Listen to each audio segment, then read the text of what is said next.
Hola a todos, bienvenidos al canal de Ingeniería Estelar, yo soy Mariano Sanz. Hoy vamos a hablar de la energía punto cero.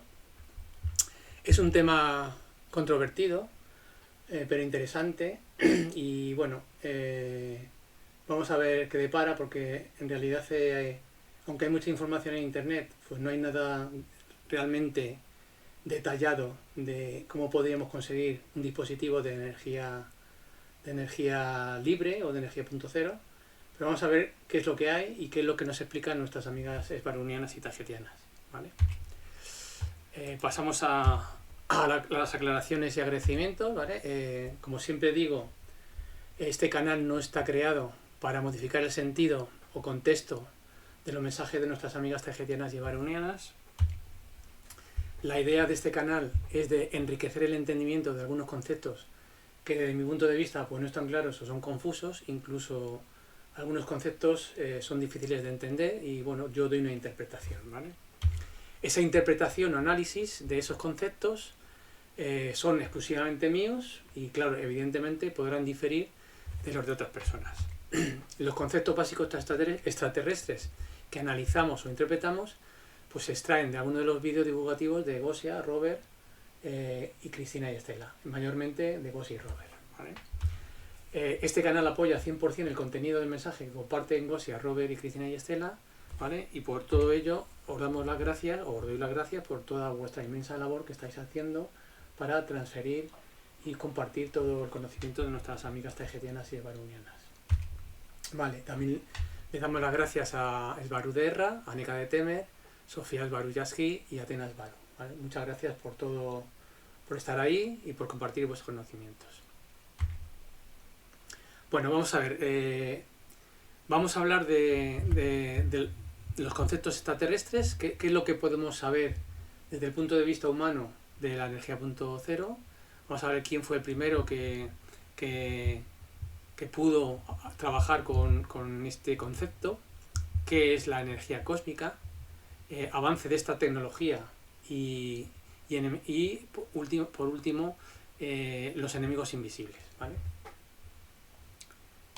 Bueno, el primero que empezó a hablar de este concepto fue Nikola Tesla.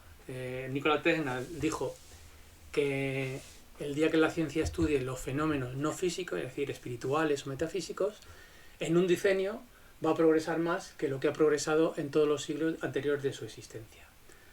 El propio Tesla logró avances en la cosecha de energía proveniente del vacío y del espacio y dijo que la energía eléctrica está en todas partes en cantidades ilimitadas y puede propulsar la maquinaria del mundo sin necesidad del petróleo, del aceite, gas o ningún otro combustible, ¿vale?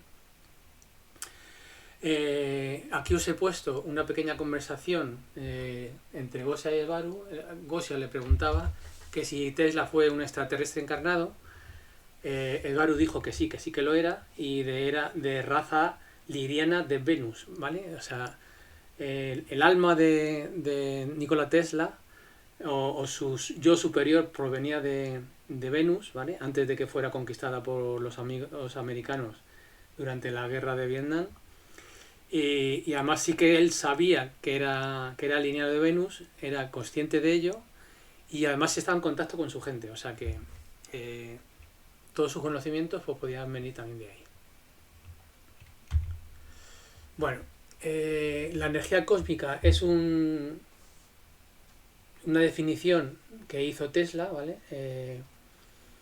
En realidad aquí dice que las diferentes tradiciones espirituales ya hablaban de que existía una energía ilimitada, creían en ello, ¿vale?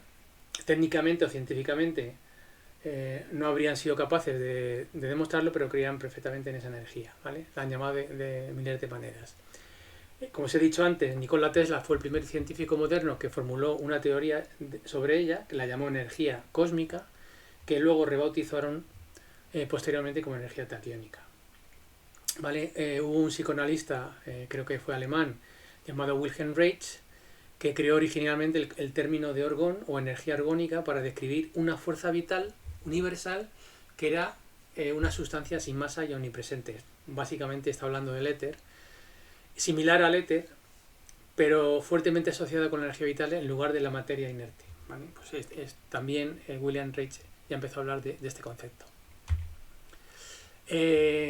Aquí las definiciones de este tipo de energía, que muchos llaman materia oscura porque no saben lo que es, o mar de energía. Hay muchas definiciones imprimidas por muchos inventores e ingenieros. Ahora voy a hacer un repaso rápido sobre todas ellas. Aquí habla de energía de fondo del universo, eso sería uno de los nombres de la energía punto cero, energía dimensional más alta, energía hiperespacial, el campo, ¿vale? El campo también, el mar de Dirac, energía radiante, que fue un término apuntalado por Tesla, mar de energía, oscilaciones cuánticas, orgón, de aquí nuestro amigo Wilhelm Reich, campo de energía del espacio, flujo virtual de partículas, fluctuaciones del vacío, campo electromagnético del vacío, energía libre del espacio circundante, energía del vacío, electricidad negativa, le llamaban también, energía punto cero, ¿vale? El nombre que más se utiliza, fuerza vital, el éter también, pero en inglés o escrito de otra manera, energía cósmica y campos de torsión. Todo esto es una energía inagotable que impregna el universo y sostiene toda la energía, ¿vale? De todas estas maneras se le llama a esa energía, ¿vale?, del universo, que es la energía punto cero.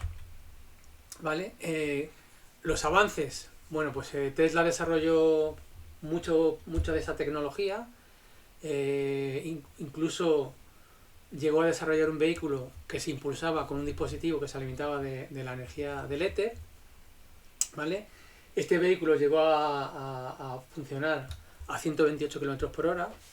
Lo que pasa que, bueno, pues parece ser que todos estos inventos de Tesla cayeron en el olvido o fueron requisados más bien por el gobierno americano, ¿vale? Y poco se sabe de ellos, ¿vale? Muchos inventores e ingenieros han estado trabajando en el concepto de energía punto cero, energía libre, han inventado dispositivos, ¿vale?, con coeficiente mayor de 1, a esto le llaman overunity o sobreunidad, es decir, que la energía que sale del dispositivo es mayor que la que entra, ¿vale? No hay pérdidas, hay ganancia. Hay pequeñas compañías que desarrollan tecnología y dispositivos que se alimentan con este tipo de energía. Son pequeñas porque no tienen nada que ver o no conectan con ninguna financiación potente de bancos centrales, ni tienen que ver con grandes compañías energéticas, por ejemplo, o grandes bancos. Entonces, bueno, pues se permiten el lujo de hacer ese tipo de energía, pero esto no llega a la gente. O sea, sí que se venden pequeños dispositivos, pero intentan no hacer mucho ruido, porque en cuanto haga mucho ruido con esto, van a ir a por ellos, ¿vale?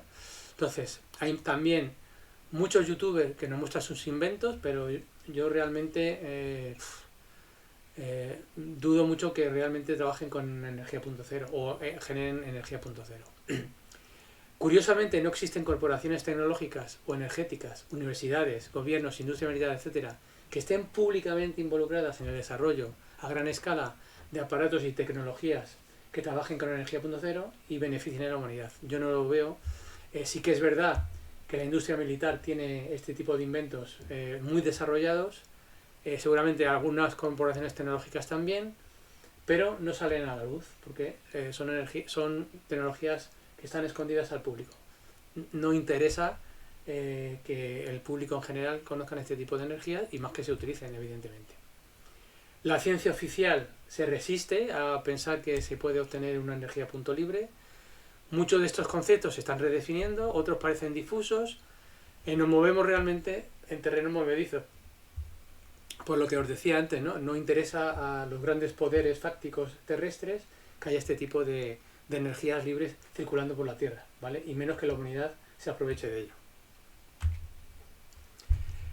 Pongo el ejemplo de un científico muy renombrado que es el Robert Lanza, que escribió un libro que se llama Biocentrismo y que os aconsejo que lo leáis, es muy bueno, porque acerca la parte de la física oficial con los efectos, digamos, espirituales o metafísicos que la ciencia oficial se niega a asumir. Entonces este hombre es muy parecido a a los investigadores como Greg Braden o el propio doctor Bruce H. Lipton, que ya intentan conectar ciencia con espiritualidad, ¿vale? Entonces, este hombre dice que la energía punto cero vendría o sería la matriz, un campo vivo, animado, una potente entidad que no está vacía, es lo que dice él.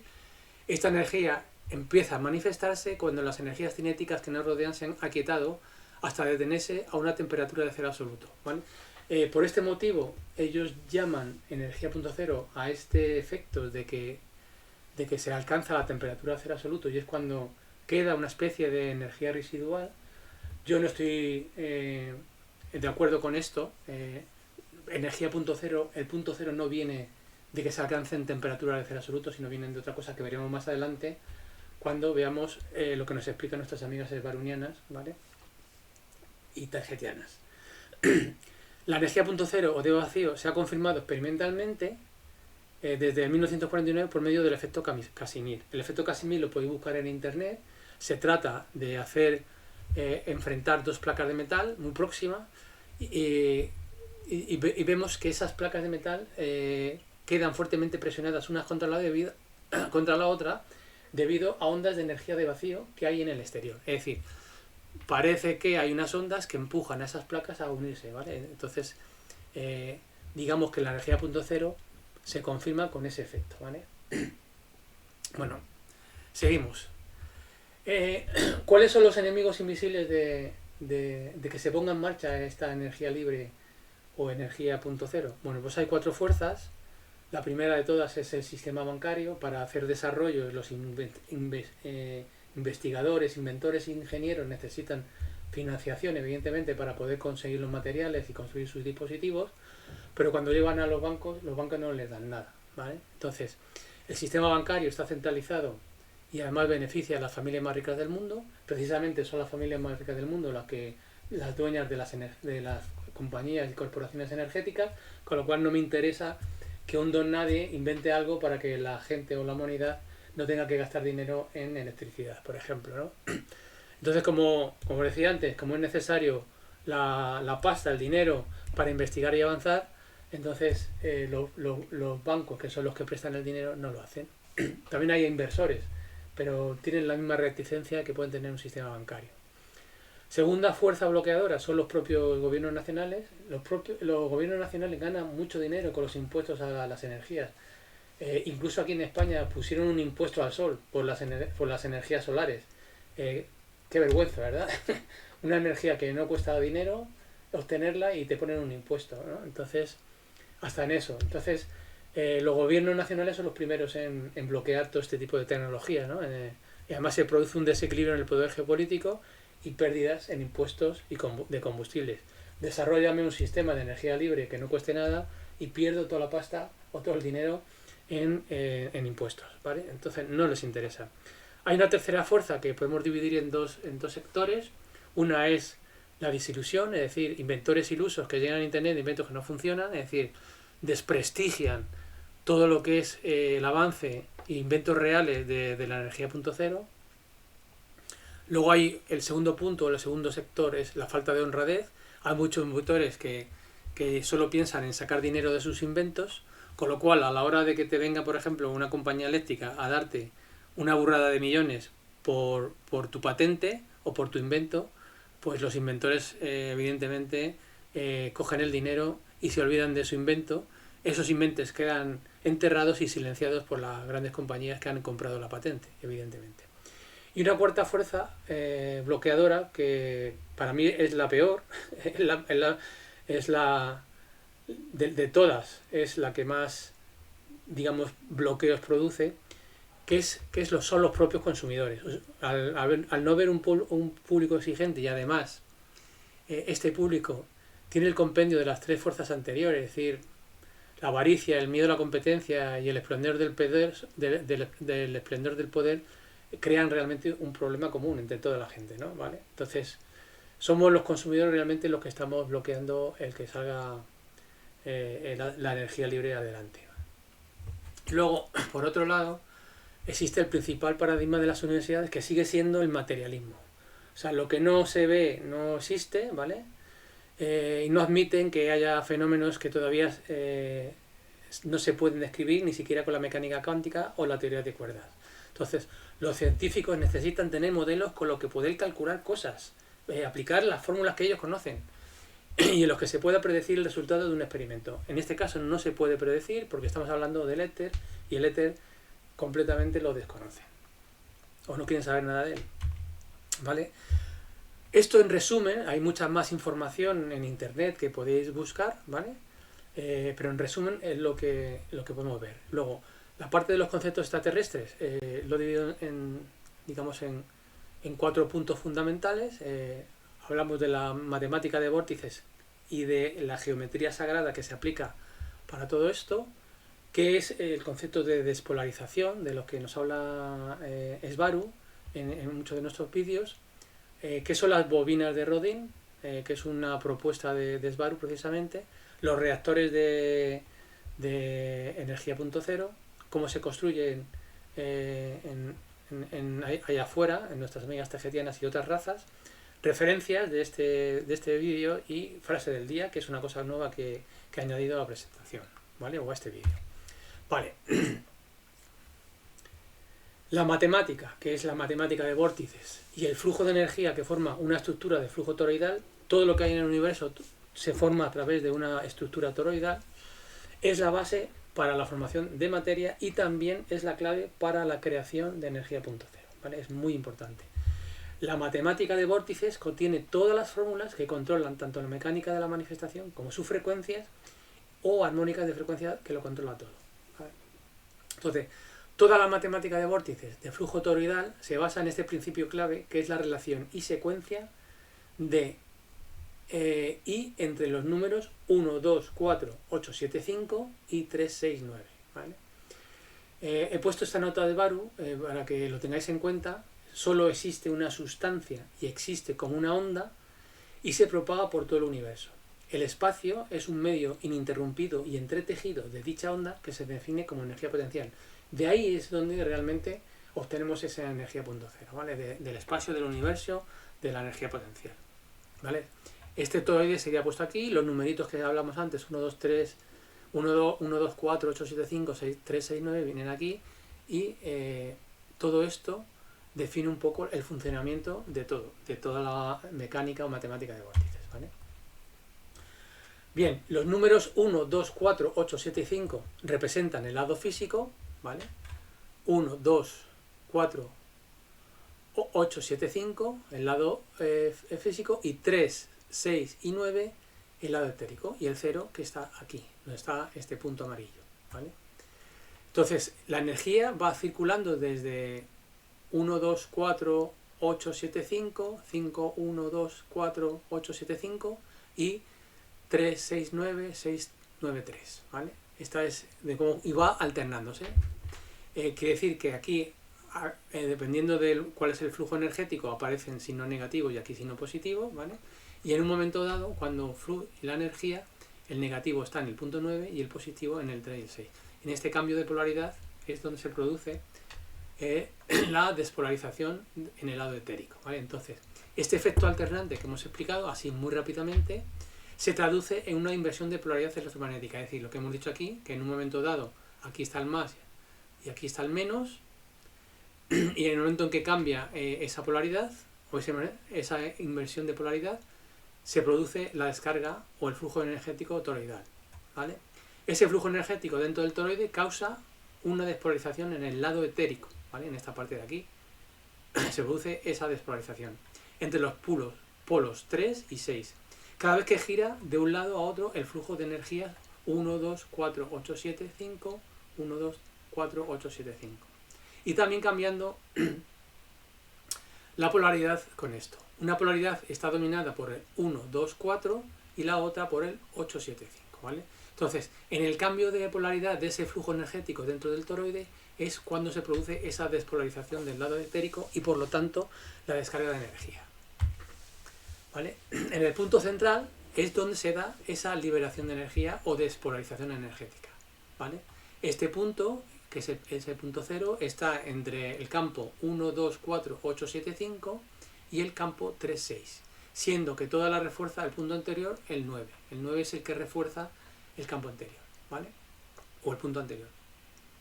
Que es el número 9 es el nodo de la onda estacionaria que ha sido creada por la dinámica energética de lo que hemos explicado, ¿vale? De ahí el nombre de punto de energía punto cero. Acordaros que os decía que Robert Lanza asociaba el nombre de energía punto cero porque se alcanza para extraer esa energía, la temperatura tiene que ser 0 Kelvin o 273 grados centígrados negativos, ¿vale? Entonces, pero realmente el nombre de energía punto cero viene porque la energía se crea en el punto cero, ¿vale? De este campo energético. Aquí es donde se produce la despolarización, ¿vale? Toda la creación de materia también se basa en este principio matemático de geometría sagrada, ¿vale? Desde una partícula subatómica hasta la creación de una galaxia entera, ¿vale? Que lo tengáis en cuenta, que este es el mismo principio que se utiliza tanto para la creación de materia como para la creación de energía punto cero. Bueno, como hemos hablado de despolarización, yo mi interpretación que hago de la despolarización etérica o descarga energética, digamos que en la ciencia humana existen dos conceptos de despolarización, ¿vale? El primero de todos se habla mucho en ciencia humana, en biología, en las neuronas, por ejemplo, se da el caso de despolarización, que no es ni más ni menos que un cambio de polaridad en el estado eléctrico de la neurona o ciertas células corporales, como la del corazón, ¿vale? Entonces, cuando se produce ese cambio de energía, ese cambio de polaridad, es cuando realmente se habla de despolarización, ¿vale? Yo diría que en un sistema eléctrico, hablando de forma general, un cambio transitorio de milisegundos incluso de duración, durante el cual se invierte la polaridad eléctrica del sistema, es lo que nosotros llamamos la despolarización. En este caso, como veis aquí en la imagen, tengo una tensión, digamos, estable negativa. En un momento dado se produce una despolarización que hace que los polos cambien de esa energía y luego pase otra vez al estado de reposo con el tiempo, ¿vale? Ese cambio brusco desde negativo a positivo en este caso es la despolarización, y lo que nos está diciendo Svaru en su explicación es que esa despolarización es un cambio de polos y es cuando se crea o descarga la energía punto cero, ¿vale? El otro concepto de despolarizar se aplica mucho en pilas o baterías, ¿vale? Cuando una pila se polariza, pierde fuerza electromotriz, o decir, tensión o diferencia de voltaje entre sus bornas, ¿vale? Entonces, cuando se polariza es perder fuerza electromotriz, diferencia de potencial, y cuando se despolariza es cuando recuperamos esa tensión, ¿vale? Aquí os he puesto un ejemplo de una pila y aquí dice que el dióxido de magnesio se combina con las burbujas de hidrógeno que se crean dentro de la pila formando agua y despolarizando la pila. Hay muchas baterías que se despolarizan con aire, con el propio aire, con H2O, con O2, oxígeno y nitrógeno, pues puedes despolarizar la pila perfectamente. De hecho, si vais a buscar en internet y buscáis como baterías despolarizadas con aire, veréis que hay muchos fabricantes que trabajan con esta despolarización. Pero vamos, me centro más en el punto A, que es el que yo creo que es el que nos están hablando nuestras amigas cefetianas. Ese es un cambio de polaridad, y en ese cambio de polaridad es cuando se produce la descarga de energía, ¿vale? En resumen, una estructura energética con geometría sagrada matemática de vórtices correcta causará una despolarización energética, ¿vale? Como hemos hablado antes. Es decir, yo me he imaginado, fijaros, un enchufe muy especial con una tecnología detrás que trabaja con campos electromagnéticos toroidales, por ejemplo. Un polo de ese enchufe estaría conectado al lado etérico y el otro polo al lado físico, ¿vale? Cuando se produce esa despolarización tendríamos tensión en los dos bornes, ¿vale? Y os he puesto aquí una imagen de aves posadas sobre un cable, que también hace una referencia, claro, muy simpática, en la que dice que, bueno, que mientras que no tengamos el lado etérico sería como estar colgados de un cable. Las aves se cuelgan aquí en uno de los cables, que es un polo, por así decirlo. Como no tienen referencia al polo contrario, no descargan energía, no se electrocutan, ¿vale? Pues esto sería, tenemos aquí el lado físico, pero no conseguimos el lado etérico. Solo se conseguiría con máquinas o dispositivos específicos que conectan a ese lado etérico, ¿vale? Hay una descarga eléctrica en un lado percibido como físico, como decía antes, y otra en el lado etérico. Cuando las polaridades y sus cargas tienen polos opuestos dentro de la geometría específica, se produce la descarga de la energía, ¿vale? Entonces, bueno, quedaros con esta imagen. Pues, lo que hay detrás del enchufe ya, eso es más complicado. Vemos un ejemplo que podríamos utilizar, ¿vale? Bueno, os he puesto aquí una conversación muy simpática, pero claro, todo esto que estamos hablando, pues para algunas personas puede ser más o menos entendible, pero para otras que no tienen una base científica o técnica, es más complejo, ¿no? Entonces dice Gosia, ¿hay algo que la gente común puede hacer con esta información en el artículo de mecánica de manifestación o lo que es lo mismo también energía punto cero? ¿Algo práctico que puedan aplicar? Y Barrow dice, sí, pueden aplicar esta información a la construcción de bobinas de Robin más eficientes, especialmente usando mejores materiales, ¿vale? Y entonces Gosia se ríe y dice, jajaja, esto es para la gente común, de verdad, me estás hablando de cosas técnicas tan complicadas que esto no puede ser para gente común. Y entonces Barrow dice que sí, ¿no? En general la bobina de Robin es un dispositivo de energía libre más simple. El ejemplo más simple, evidentemente, para ella y a lo mejor para algunos, ¿no? Que estén muy acostumbrados a trabajar con este tipo de dispositivos. La bobina de Robin, dice, amplifica la electricidad enormemente, es decir, crea coeficiente de rendimiento mayor de 1, ¿vale? Su problema es que todavía necesita una fuente externa, es decir, hay que aplicarle o bien una batería o bien aplicarle una pequeña tensión alterna, etcétera, etcétera. Y además dice que su material no es lo suficientemente conductor, ¿vale? A lo mejor se están aplicando materiales que no son tan eficientes como, yo que sé, a lo mejor el oro o el platino. Y Gosia se queda sorprendida y le dice, si tú lo dices, si la bobina de Robin es un dispositivo que podemos montar cualquiera de nosotros, y el Barrow, claro, el Barrow se queda un poco perpleja y le pregunta que por qué lo dice, ¿no? Que por qué dice eso. Claro, Gosia le contesta porque no entiendo nada, evidentemente como una neófita de la técnica eléctrica o energía, pues no entiende nada, aunque le fascina como siempre lo que cuenta Svaru, de cosas tan científicas, y dice que claro, Svaru comenta cosas como si fueran obvias para el resto, ¿no? Gosia le dice que no soy nada científica, ¿no? Pero yo entiendo que otras personas sí que lo entenderán o casi lo entenderán, ¿no? Así que no te preocupes por mí, sigue explicándolo así de esa manera, ¿no? Varus se queda un poco así acomplejada y dice, bueno, tendré que reformular la descripción, tendré que hacerlo de otra manera, haré todo lo posible por describir las cosas de mejor forma, ¿no? Yo creo que de mejor forma seguramente Svaru no lo puede hacer, y si lo hace tendría que emplear cantidades ingentes de material para hacernos entender ciertas cosas. Tendría que empezar lo básico, que es la electricidad, que es un electrón, pues todas estas cosas básicas para que la gente que no entiende de esto, que no tiene una cultura técnica, pueda entender un poco más. Así que bastante hace Svaru ya con explicarnos de esta forma bastante básica, ¿vale? Aunque no sea para todo el mundo. Por eso yo estoy haciendo este tipo de vídeos, para que se entiendan lo mejor posible, bajo mi interpretación, evidentemente. Y Gosia le dice, no cambies la forma en que te expresas por mí, solo soy yo, o bueno, a lo mejor alguna persona más, pero hay muchas personas que entenderán, las que saben sobre estas cosas, evidentemente lo mismo que estaba diciendo yo. Básicamente me estoy riendo de mí misma, evidentemente es gracioso, ¿no? Estás haciendo un gran trabajo y gracias como siempre, ¿no? Ha sido un placer charlar hoy contigo, continuaremos la próxima vez. Gracias Gosia, le dice Svaru, hasta la próxima vez, ¿vale? La he puesto ahí porque me parecía graciosa, interesante. Sí que es verdad que, por lo que decía antes, que muchas veces hablan de, yo qué sé, los armónicos de una frecuencia. Por ejemplo, es que a mí me chocaba mucho porque incluso Robert y Gosia, estoy convencido de que a base de escuchar armónicos de una frecuencia, pues lo han interiorizado, pero no saben exactamente lo que es. Por eso yo hice uno de los primeros vídeos que hice era hablando de las ondas, de las frecuencias, etcétera, etcétera, para que se pudiera entender, ¿no?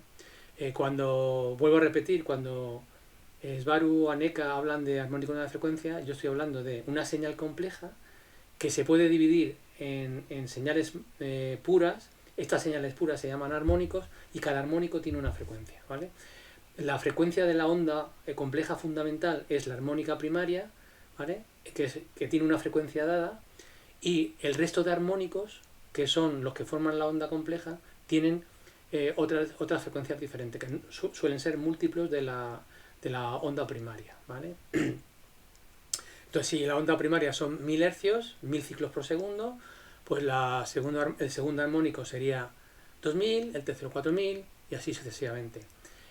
Todas unidas forman la onda compleja, ¿no? Lo podéis ver en uno de mis vídeos que habla de ondas, me parece que es el segundo o el tercer vídeo que he hecho, y ahí podréis entenderlo, ¿vale? Entonces, redundando otra vez lo que decía antes, el Baru y Aneka hablan de conceptos técnicos de la mejor manera que ellas saben para que podamos entenderlo, pero evidentemente mucho está para interpretar, y yo por eso hago estos vídeos, para hacer mi interpretación, para que se puedan aclarar muchos de los términos de los que hablan ellas, ¿vale? Bueno, y como hablamos de interpretación, la bobina de Robin, pues podría ser esta que veis aquí en la imagen de la derecha. Esto es una bobina de Robin. Sería como un transformador, ¿vale? Someramente os explico cómo funciona un transformador, que lo podéis encontrar en cualquier radio, en cualquier televisión, en cualquier aparato electrónico suele haber transformadores. Un transformador tiene una estructura de hierro, en el que normalmente puede ser cuadrada o redonda o incluso toroidal, que es la mejor forma para un transformador porque tiene menos pérdidas. Entonces, digamos, el bobinado primario se enrolla en un lado de esta estructura metálica que es de hierro, y luego tenemos un secundario que es donde vamos a obtener la energía, o bien amplificada, bueno, la energía no, la tensión en este caso amplificada o reducida. La energía va a ser como mucho igual que la energía que entra, ¿vale? Normalmente no suele ser así porque en este tipo de estructuras cuadradas suele haber muchas pérdidas del campo electromagnético. Entonces no tenemos un coeficiente de rendimiento 1 o mayor de 1, suele ser siempre menor de 1, ¿vale? Si esta estructura cuadrada es redonda o toroidal, podemos encontrar que el rendimiento es mucho mayor, pero nunca mayor de 1, ¿vale? Entonces lo que podemos conseguir es que entre una tensión y salga otra tensión diferente. Puede ser reducida o puede ser amplificada la tensión, pero la energía al final va a ser siempre inferior a 1, ¿vale? Pues esto sería un poco cómo funciona esto. Aquí no hay estructura metálica para crear o mover los campos magnéticos creados por las bobinas, ¿vale? Sino que son las propias bobinas que crean campos magnéticos y afectan a los otros bobinados que hay aquí, ¿vale? Estos bobinados evidentemente no están en contacto unos con otros y la única influencia que hay son los propios campos magnéticos que crean los propios bobinados, ¿vale? Entonces es en esta estructura donde se aprecia ese incremento de energía, ¿vale? Solo en esta estructura, ¿vale? Bueno, esto es un poco, digamos, el funcionamiento de la bobina de Robin. Entonces aquí, si en vez de cobre utilizáramos oro y a lo mejor en el interior pusiéramos algún tipo de estructura magnética tal, podríamos conseguir mayores rendimientos, ¿vale? Pero en principio esto sería rendimiento mayor de 1, conseguiríamos más energía, pero siempre el problema, como aquí nos dice Baru, que todavía necesitamos una fuente externa para generar la fuente de salida, y además el material no es suficientemente conductor, como decía antes, ¿vale? Bueno, pasamos a ver dónde utilizan la creación de energía punto cero en los reactores que tienen en las naves, ¿no? La mayoría de las razas avanzadas, nos dice aquí Baru, utilizan reactores de cristal de cuarzo, ¿vale? Que no son otra cosa que enormes máquinas de despolarización etérica, y son reactores de energía punto cero, ¿vale? Estos reactores son como una esfera, una gran esfera de titanio lleno de celdas termoeléctricas súper eficientes con varios toroides concéntricos, unos dentro de otros, formados estas celdas, estos toroides concéntricos formados por cerca de 2 millones de microcristales de cuarzo, ¿vale? Que giran flotando dentro de un campo gravitatorio controlado por el ordenador de vacío. Ahora vamos a pasar a explicar un poquito cómo funciona esto según yo lo entiendo, ¿vale? Estos microcristales de cuarzo tienen una forma de tetraedros o merkabas. Las merkabas son este tipo de de construcción o de formas, ¿vale? Que son perfectos y energéticamente son más toroides y mantienen una frecuencia vibratoria constante. Casi todos los cristales de cuarzo mantienen una vibración constante si la aplicación de la fuerza que se le está ejerciendo o aplicando es constante también, evidentemente. Los toroides concéntricos y puestos unos dentro de otros, como cebollas, crean un campo magnético enorme que maximiza el efecto de despolarización etérica, ¿vale? Bueno, entonces, para entender un poco esto, aquí os he puesto un par de imágenes. Por ejemplo, el efecto piezoeléctrico, que son realmente lo que nos está contando Sbarú aquí, dice que los cuarzos mantienen una frecuencia muy exacta y generan piezoelectricidad, ¿vale? Que es la fuerza microeléctrica interna que cuando se combina con otros, entre todos ellos, se supone todos los microcristales, flotando, como hemos dicho antes, de forma toroidal dentro de un campo gravitatorio controlado por el radio y el vacío, descargarán esa electricidad enorme aumentada, ¿vale? Entonces, un cristal de cuarzo, ¿cómo funciona? Si tú aplicas una presión, igual que se aplica en los encendedores que tienen un cristal de cuarzo, cuando tú pulsas el encendedor para adquirir la llama, lo que estás haciendo es aplicar una fuerza, una presión en el cristal. Esa presión en el cristal va a crear una fuerza electromotriz, ¿de acuerdo? Un voltaje con determinado valor que va a crear una chispa, ¿vale? Esa chispa lo que va a hacer es encender el gas que tiene el encendedor, ¿vale? Aquí ha puesto un ejemplo de que es esa presión, que puede ser una presión constante, genera una tensión también constante que hace encenderse una bombilla.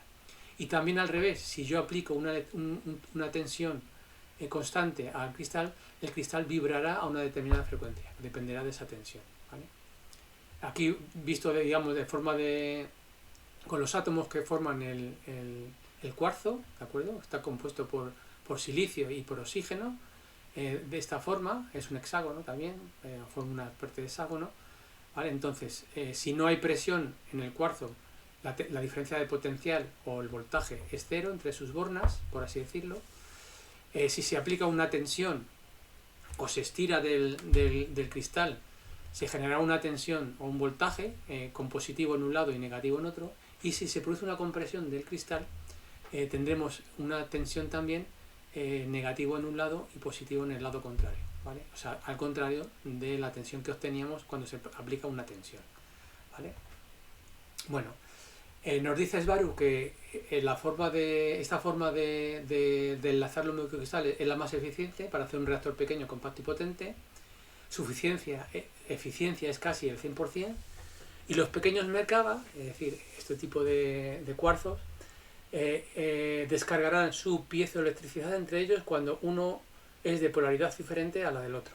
Causa una gran cantidad de microchispas que se concentran para crear algo así como un sol artificial. Fijaros, 2 millones de microcristales saltando chispas, pues aquello debe ser espectacular.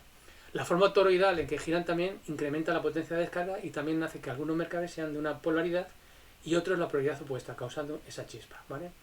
Entonces, alguno de vosotros me preguntaréis, bueno, si al cristal tengo que aplicarle una presión o una vibración para obtener esa chispa, ¿de dónde sale esa vibración?